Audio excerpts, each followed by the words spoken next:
strength in that. Am I right? But that's where the real strength is going to come from. I'm being a law library. On a computer. As big a cut as you are. You could pull a truck by yourself, but your real strength is going to fucking law library. Well, you should have did that anyway. You should have did that anyway, right?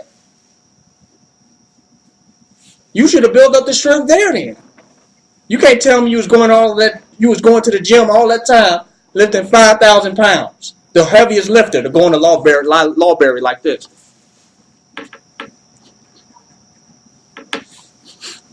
What's the logic? That's not grown up. The childlike mind is, I'm going to get physical strength, and through physical strength, I'm going to beat the white man. Bullshit. No one physically strong human being is going to defeat the forces of white supremacy. But a strong physical, mental, and spiritual black supremacist social developed entity can defeat the white man. And you know why I threw social development in there? Because social development is your ability to organize and wake other people up to stand against the forces of white supremacy. So not only do you need physical development and strength, you need social development. Right? To go out and wake up and enlighten other people to become a strong force against white supremacy. And if you got all physical strength and all mental strength and all spiritual strength internally, but don't have any socially developed strength, you will still fail. Because you'll be by yourself. Without social development, you won't have. There will be no military. There will be no waking up of other people.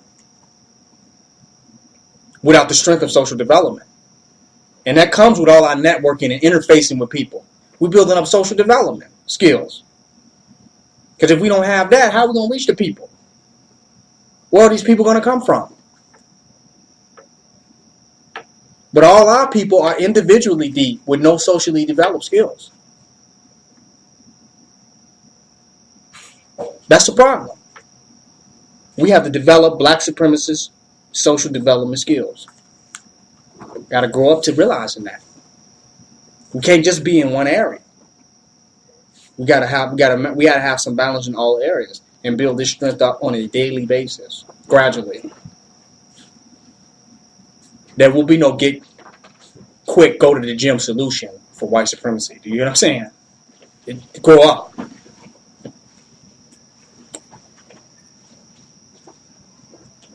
There's a whole lot of areas we're going to have to master. That's what I'm saying. In order for us to be effective at black supremacy. But it starts with transforming our way of life. That's the beginning. And the root of it. Changing our life to match how we need to develop strength. And that's what black supremacy is. To do what we're doing, we haven't had to kill any white people to do what we're doing. And it's some black people that are more effective at killing white people than we are, physically. And they're training them for doing that. And they have not achieved the manner of result that we have. Did I say something? So their strengths are even in the wrong places because they got strengths that they're never even going to use. The statistics show that they're not going to use these strengths. Grow up. You follow? So the real strength is based on what we're actually going to use to grow and develop and to build our own. That's real development. And where those real strengths are at, a lot of childlike people are going to say that these things in these areas are boring. You feel me? Because it's funner to kick a punching bag and to do this and do that. Stuff is fun and run through this obstacle course. Data entry is boring. You know, standing on security is boring. But how fit is the security guard at McDonald's? But it's effective in it. Do you feel me? We this big and solid and swole up, but we can't stand nowhere. It's not even effective for nothing. And a woman can guard a bank. Right? A woman that weighs 120 pounds is guarding a bank. What does that tell you? A person that can lift $5,000 can't, 5,000 pounds can't even take a bank. From a woman that's guarded a bank. Do you hear me? It's not even realistic. It makes no damn sense. So the boring stuff is going to have to get more funner and exciting for us to be successful in black supremacy. It's going to have to. That's a lot of data entry shit. That's a lot of networking stuff. That's a lot of security. That's a lot of maintenance. You know? That's a lot about maintaining the facilities that we have. That's the real work. And building and creating strength to be more effective in doing the work that leads to success. If you see somebody getting measured success, we should start building up the strengths in where they're having the success. Right? How can I be stronger in that? What will make me be better in that? Not, let me build up some strength somewhere else. People should come to this and say, how we succeeded. How can we succeed at this? I get with some brothers. I invest, open-minded. I build the gym. It didn't take me no gym to get to where I'm at to build this, but I still built the gym. But the gym is not why I'm effective at this. Do you understand what I'm saying? So people that come into this should ask this: where can I build up the strengths to be more effective at this? You don't have to reinvent the wheel. We're already free. This is already liberated. Do you see what I'm saying? We're already outside of the matrix and we're surviving. We're living outside of his world. We're establishing our own thing. This is clear. It's uncontested if you all see it. Now the question people should ask is, how do I build up the strengths and where this is effective at? Because if I do that, then it's going to be stronger and then it's going to be greater.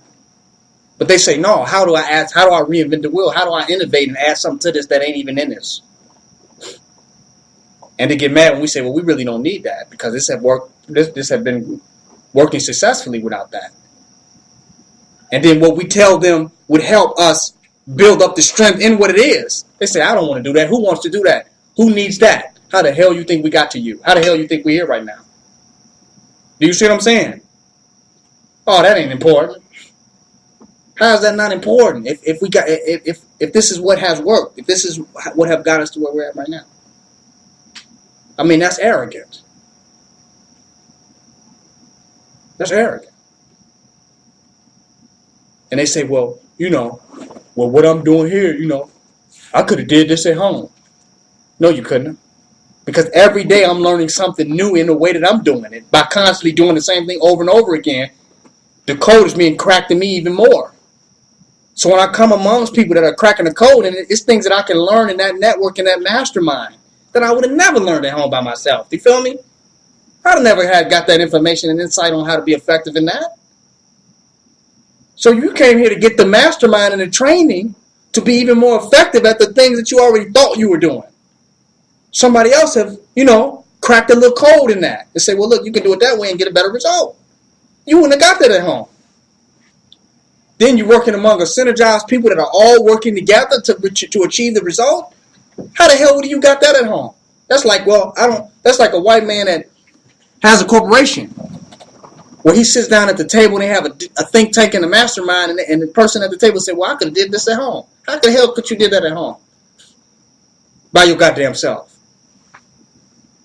That sounds ridiculous. That means you don't really see what it is that we are doing here. You have devalued what we are doing here. They have devalued what we're doing here, saying,